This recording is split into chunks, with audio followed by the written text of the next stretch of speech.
Olá, você está no Átomo Quântico. Hoje falaremos sobre como sentir a presença do todo.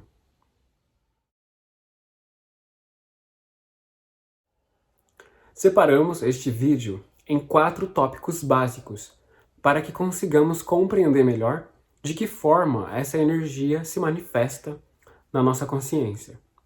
De antemão, pedimos que vocês se inscrevam no botão abaixo e que ativem o sininho. Isso fará com que vocês sempre recebam o conteúdo que publicamos, ok? Iniciando então o primeiro tópico, o básico. Falemos sobre a reflexão. Saber para onde vamos é importante para discernir o que é certo e o que é errado. Então, é básico, isso é bem básico. O indivíduo que desconhece um caminho, desconhece para onde ele vai, quais ideais ele quer atingir, ele está sujeito a ser influenciado pela opinião dos demais, através de um modismo, através da sociedade, de uma ideia pronta. Então ele deixa de refletir porque ele não tem uma forma de comparação. Vamos tentar dar um exemplo prático. O indivíduo que está tentando chegar mais próximo de Deus, do todo, ele procura entender esse todo é composto de quê? De amor. Ele ama tudo e todos. Então, se eu faço alguma coisa que se opõe a isso que eu estou buscando, então eu estou seguindo o caminho errado. Então, quando existe esse nível de comparação, significa que um objetivo foi traçado. Se o indivíduo se sente perdido, se sente confuso, então isso demonstra que ele não tem bem um norte definido. Então ele é sempre influenciado pelo externo, como se diz. Somos convidados a nos observar diante de todas as situações que vivemos. Para vocês que estão habituados com os princípios do universo, se lembra que um deles é a projeção. Então, o indivíduo, quando ele enxerga o defeito de alguém, significa que ele reconhece aquilo que ele já tem dentro dele. Já falamos disso com vocês várias vezes. Mas isso é importante na reflexão. Porque se o indivíduo comete um defeito e aquilo me incomoda, significa que eu sinto algo em relação àquela vibração. E isso que eu sinto conecta nós dois. Então veja que as emoções, elas conectam as coisas. Através daquilo que sentimos, nós nos orientamos. Então é prudente nesse sentido entender por que aquilo me irrita tanto, por que aquilo me incomoda tanto, me deixa tão mal, me deixa tão triste.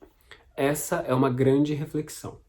A meditação é importante para sentirmos a presença da vida dentro de nós. Então veja que a meditação ela pode ser praticada de várias formas. Tem indivíduos que praticam com medicinas da floresta, tem outros que praticam com exercícios, com yoga, mas a grande questão é o estado de presença, sentir este momento. Também já falamos algumas vezes sobre meditar essa força que está dentro de nós, que está dentro de você agora, que faz você ter força para estar aqui. Mesmo que você esteja enfermo ou enferma com algum problema de saúde, ainda assim, que força é essa que te mantém de pé? Vivo. Que força que te mantém prestando atenção, que te mantém fazendo tudo o que você está fazendo. Quando você diz para o corpo, vai para tal lugar, ergue o braço, vai com a perna, fala com a boca, ele simplesmente obedece. Este corpo serve ao quê? O que está dentro dele que é tão valioso assim que ele protege dessa forma? Então é nessa energia que nós procuramos meditar. Essa vida que existe dentro de nós. Ao fim do dia, é prudente realizar uma autoanálise para compreender se está mais perto ou mais longe dos objetivos. Falamos disso no início desse tópico. Quando nós nos propomos a sentir o todo, nós temos que entender esse todo se baseia em quê? Então podemos entender que se baseia em amor. Tudo está de pé, tudo existe pelo amor, não é verdade?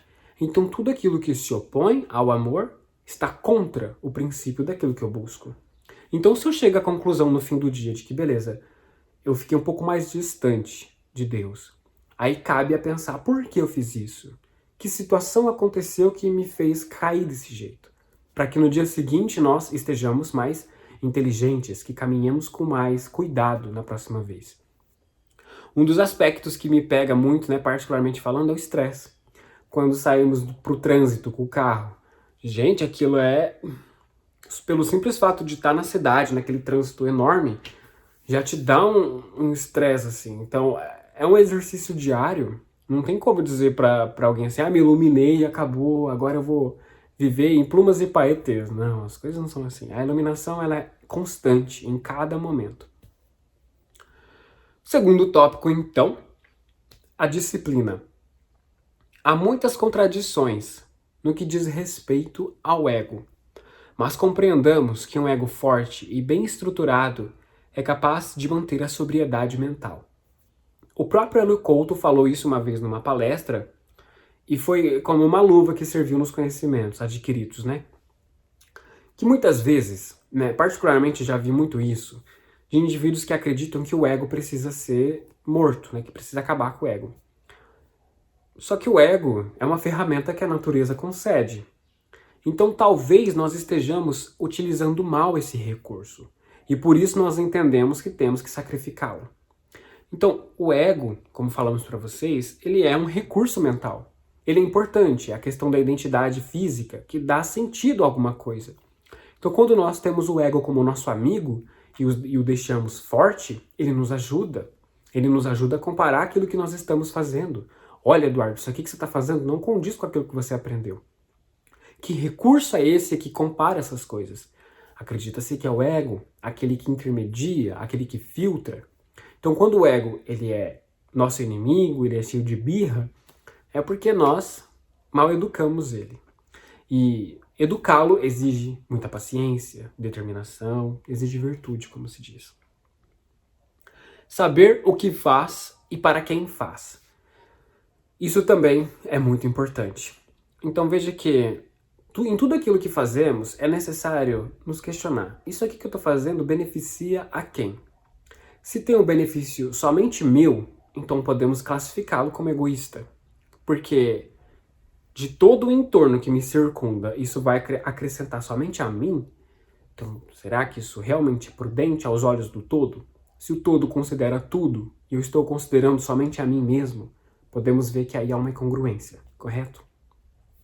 Então, assim, o que nós estamos dizendo aqui não é em detrimento ao que as pessoas fazem, não é verdade? Cada um vive um processo, não tem como dizermos que isso é um fator determinante de egoísmo e que a pessoa é uma pessoa má. Longe disso. A questão aqui é que de entender. Se o indivíduo pensa mais nela do que em todos, então ele está afastado do todo, não é verdade? É prudente que, quando identificar um defeito alheio e isso despertar algo negativo, voltarmos para dentro e entendermos o motivo. Novamente, Helio Couto ele já disse numa palestra uma coisa que nós vemos no dia a dia. Dois indivíduos vivendo na mesma cidade, no mesmo lugar, vizinhos, cada um deles tem uma experiência diferente da vida. Um pode estar com uma vida de classe média alta e o outro pode estar numa classe baixa. Então, o que distingue a vivência de ambos é a forma que ambos encaram a vida. Então veja que o fator mental ele é fundamental na construção das vivências. E isso conta muito. Justamente por esse motivo de nós trazermos tanto a questão mental nos vídeos, para que consigamos compreender como agir diante das circunstâncias. Bem, terceiro tópico, a oração. Veja que a palavra oração é bem interessante porque dentro dela tem ação, né? Fazer. E também podemos entender de coração, aquilo que é feito de coração pela oração através da ação. Não sei se existe isso, mas é interessante como que o português tem umas palavras legais. Um defeito se converte em virtude quando passamos a agir pelo e para o todo. Então, veja que tudo aquilo que fazemos quando visa benefício próprio somente é classificado como uma atitude egoísta. Entretanto, quando nós pegamos qualquer atitude dessas e colocamos o todo, aquilo automaticamente se converte em virtude. Então veja que a teimosia, ela pode se manifestar quando o indivíduo quer fazer algo por ele mesmo, para ele mesmo. Ele descarta o tempo dos demais, descarta a opinião dos outros e quer impor a vontade dele. É a teimosia. Mas quando ele abre a mente para considerar todos, e ele tem um objetivo considerando a opinião dos demais, essa teimosia pode se converter em determinação. Então veja que quando o amor ele entra na consciência, ele transforma aquilo que fazemos. Podemos citar também a questão da humilhação. Tem indivíduos que acreditam que precisam se humilhar diante de uma presença divina para poder conquistar aquilo que eles buscam. ou que elas têm que se humilhar para outras pessoas também, para conseguir despertar nos outros um certo afeto, por assim dizer. Entretanto, quando o amor entra nesse defeito, ele transforma a humilhação em humildade. Então o indivíduo entende o lugar dele e entende o lugar dos demais, sabendo os méritos daquilo que tem ou daquilo que não tem. Mas a grande questão é que o amor traz consciência e com isso ele transforma aquilo que fazemos. Bem, continuando. A necessidade se faz de acordo com o entorno, mas há uma necessidade superior que independe de onde se está fisicamente. Esse tópico é interessante e é fácil de se perder um pouquinho nele, mas vamos tentar entendê-lo. Como seres humanos, nós temos algumas necessidades que são moldadas pela sociedade propriamente. Então, a vontade de comprar um carro, a vontade de comprar apartamento, de comprar bens no geral. Supondo por um momento que nós vivêssemos em outro planeta e que lá os requisitos para viver fossem outros, nossas preferências também seriam outras, concordam com isso? Então, se nós vivêssemos num planeta onde existissem aqueles carros voadores, nossa prioridade seria: eu quero um carro voador, um disco voador, não sei como chamaria isso. Mas veja que essas necessidades são transitórias, elas são preferências temporárias. Entretanto, existem algumas preferências que são eternas, que no caso é a busca pela sabedoria, essa conexão com o todo. Isso, apesar de várias vidas que vivemos, isso se mantém, isso é preservado, porque isso é algo mental, que parte da própria mente. Então veja que é interessante que o indivíduo reflita sobre essas necessidades mentais que ele busca. Porque, por exemplo, se ele se identifica muito com vibrações densas, quando ele desencarna, ele vai para lá onde ele está buscando. Então ele vai direto para aquela vibração. E veja que o corpo físico, ele limita um pouco para onde vamos. Quando vamos ter uma projeção astral, nós sentimos medo.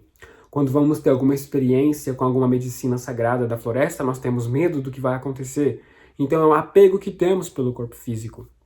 Mas veja que nesse caso é prudente entender quais são os ideais mentais que temos, o que estamos buscando, porque isso é eterno. Apesar dos pesares de quando nós desencarnarmos, isso vai ser preservado dentro de nós. Então é interessante que tenhamos consciência disso. Bem, há nada de errado em pedir em uma oração. Porém, é prudente se questionar quem será beneficiado. Uma das coisas mais interessantes que já vimos sobre a questão da natureza é que ela não financia propósitos egoístas. Então, sempre que o indivíduo quer fazer algo por ele mesmo, é difícil. Ele tem que dar o sangue, tem que sofrer, como se fala. Mas veja que esse sofrimento é didático, é uma forma da vida ensiná-lo de que ninguém faz nada sozinho. Então, veja que, falando até por experiência também, que eu já fui um adolescente rebelde, eu tive aquela época de que eu pensava: eu não preciso de ninguém, eu faço tudo sozinho. As pessoas, eu não quero que ninguém me peça nada. E mal percebia eu que eu tô morando numa casa, eu respiro ar, eu bebo água, eu uso roupa, eu preciso de algumas coisas para viver. Como que eu não preciso de ninguém? Então, isso é interessante porque quando nós realizamos uma oração pedindo algo, temos que entender: isso vai beneficiar quem? Isso vai fazer bem para quem? Então temos que entender que existe um todo por trás de tudo aquilo que fazemos. Então, quando dizemos, por exemplo, Deus me dê sabedoria para conseguir entender melhor o meu próximo, isso é uma coisa eterna, isso é uma coisa que o tempo não apaga. Isso sim, de fato, é uma bênção. Agora, quando falamos: Deus, eu preciso de uma casa ou de um carro, lembrem-se, não é desmerecendo o recurso, cada um faz aquilo que acredita que é melhor para si, não é verdade? Mas essas coisas são transformáveis, essas coisas o tempo leva. Então depois que desencarnar, a casa vai ficar, o carro vai ficar, a roupa vai ficar, tudo isso vai ficar. O que vai restar dentro de nós? Isso que conta de verdade. Então, como falamos, se nós pensarmos somente no espiritual, nós corremos o risco de descartar a matéria. E isso também não é prudente. Porque nós temos que ter os nossos méritos, nossas conquistas, isso conta. Mas a grande questão do que nós estamos dizendo é para que nós vejamos além daquilo que existe. Metafísica, além da física. Nós temos a matéria? Temos, mas temos algo mais sutil também. Então tentamos expandir a consciência para abraçar essas dimensões. Entendem a questão? Bem, por fim, realizar, o quarto tópico. A melhor forma de honrar o todo é semear de sua árvore e colher de seus frutos. Então, semear de sua árvore seria praticar as virtudes, né? Ser virtuoso. Como falamos, aplicar amor naquilo que fazemos, transformando nossos defeitos em virtudes e, com isso, mostrando para o próximo que é possível realizar essas coisas. É necessário soltar os resultados, estar sempre realizando, põe foco no processo e tudo mais é dado por acréscimo. Então, um dos aspectos do todo é realização. Tudo sempre está em evolução constante, sempre está sendo feito alguma coisa. Claro que, quando nós ouvimos essa questão de trabalho, trabalho, trabalho, temos descanso também. Descanso, ele é necessário. Então, caso você esteja procurando fazer muito, lembre-se que você também tem direitos, que você também tem que ter o seu momento de descanso merecido, de deitar, dormir, descansar um pouco, aproveitar um pouco a sua vida, porque é méritos, são méritos. Então veja que o universo ele tem tempo para tudo. Quando é necessário que trabalhemos, o trabalho vem. Quando é necessário o descanso, o trabalho dá uma cessada, você vê que tudo fica meio paradinho ali, porque é o momento do descanso. Então é importante que nós identifiquemos esses momentos para aproveitá-los, para evitarmos a sobrecarga emocional, a exaustão, e depois chegar no fim da vida e pensar, poxa, o que eu fiz da minha vida? Vivi uma vida que não me levou a lugar nenhum. Então veja, isso é resultado de que no passado o indivíduo não sabia para onde estava indo. Veja que como a longo prazo isso custa muito caro. Manifestar uma virtude demonstra que é possível realizar e que todos são aptos. Então isso casa bastante com a questão do primeira linha desse tópico, de que temos que fazer, tem que realizar, para que o outro veja. É possível? Dá para fazer. Se ele faz, eu também posso fazer. Então tem que ser o exemplo, tem que demonstrar que é possível. E é uma questão muito falada nessas questões de espiritualidade, de que chega num nível de que nós percebemos que não precisamos mais falar nada. Então você está convivendo na família, aquela briga, aquela indiferença, aquela coisa. Quando você está mentalmente bem, aquilo desaparece. Você não precisa brigar, você não precisa falar nada. Simplesmente fique lá na sua luz, entendendo, mandando amor para as pessoas. E você vai perceber que as coisas começam a mudar. Tentem, né? Não vai custar nada para vocês. Um dia que você estiver tendo uma briga, concentra, fica firme ali, no cardíaco, mandando amor. Não precisa fechar o olho, senão a pessoa vai achar que você está ignorando ela, né? Mas mantenha aquela energia em você. Você vai perceber que tudo vai começar a mudar. Então, isso entra muito na questão. Impeça que o entorno influencie nos seus pensamentos. Tenha um propósito, mantenha sua mente lúcida para esse propósito. Para terminar, oferecer aos irmãos tudo o que se aprendeu, para que recebam conhecimento, para então seguirem em frente. Então, compartilhamento também é necessário nessa questão da espiritualidade. Aqueles que aprendem gostam de ensinar. Então, passa para frente tudo que você aprende, tudo que você aprendeu e que aprenderá. Independente de ser com Hélio Couto, de ser com filosofia, com o canal da Nova Acrópole, que nós aprendemos muito lá também. Então, é sempre importante espalhar esse conhecimento. Claro que refletindo se ele serve ao todo, se ele tem objetivos benevolentes, se ele é bom, se ele é saudável. Caso sim, ensina, passa para as pessoas. Fala, olha, eu vim em tal lugar que pode ser assim, assim, assado. Pode ser que a pessoa discorde de você no primeiro momento, mas vai causar uma reflexão. Bem, se vocês gostaram do vídeo, deem aquele joinha para ajudar. Esperamos que vocês tenham gostado, agradecemos muito pela presença de vocês. Até a próxima!